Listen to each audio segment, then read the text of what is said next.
Hello everyone, welcome back to my channel तितानी आपण मानक आ एक नवा वीडियो स्वागत कर। आज आम देखा ए गछटी बहुत सुंदर औषधीय पिंपली गछ। यही पिंपली की घरे ही औषध रूप में व्यवहार करंतु कौनसी साइड इफेक्ट पड़ो ना।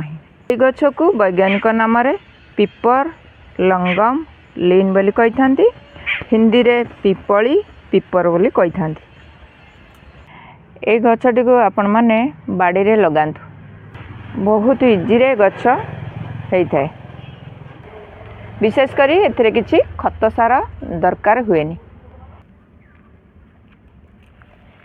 देखंतु एई भली भाबरे ता मूଳରେ टिके जेकोसी खत कंपोस्ट दे दियंतु। वर्षकरे थरे दिथर दे देले भी बहुत सुंदर ग्रोथ करिवो। आ देखंतु केते सुंदर हेल्दी हेइछि गछ, बहुत सुंदर एथिरे फल आसी थाए। एथिरे किछि पानी देबा को पड़ी न थाए किंबा कोनोसी केयर नबा को भी पड़ी न थाए। ये बहुत इजी रे गछ हो जाई थाए।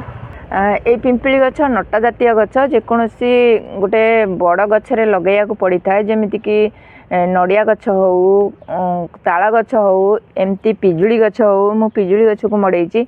देखंतु केते सुंदर आ हेल्दी भाव में बढ़ी। पिजुली गछ को पूरा ऊपर को माड़ी आ सुंदर फल मध्य आसीछि। गोटे छेक पूरा फल पाची जाइथिला किंतु तोली पारिलिनी, वर्षा प्रबल हला तेनु सब पड़ी की नष्ट हो जाइथिला। आउ ए जो फलटा वर्तमान तोलीछि ये हेइने टिके टिके पाचिला आसी गलानी। मु ताको तोली दउछि कारण ए फल को चढ़ई खाई जाउछंती आ तळे मध्य गद्दा कर दउछंती। सेति आमे अल्प अल्प पाची आसुथिबा फल गुडा आमे एमती तोली नबा। तोलिकी या सुखेकरी गुंड करी आपण माने रखिबे। ये बहुत प्रकार रोग भल होता है। जेमती कि आमे जानिबा केतेटा पॉइंट। पिंपली सेवन कले प्रतिदिन ब्लड प्रेशर कमै थाए, डायबिटीज मध्य कमै थाए, कोलेस्ट्रॉल मध्य कमी थाए।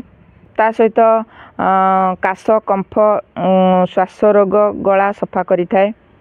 छोट पिलांकर जदि दांत बिंदु थाए ताहले पिंपली गुंड संधव लुण हलदी सोरिष तेल मिसाई दांत मूल लगाइले ये संपूर्ण भल होता है। बिंधा मध्य कमी थाए। आमे ये सब को छोट छोट हो मध्य एउरा सब तोलिकी नहीं जिबा, सुखेकरी गुंड करी रखिदेले सब क्षेत्र रे दरकार हेबो।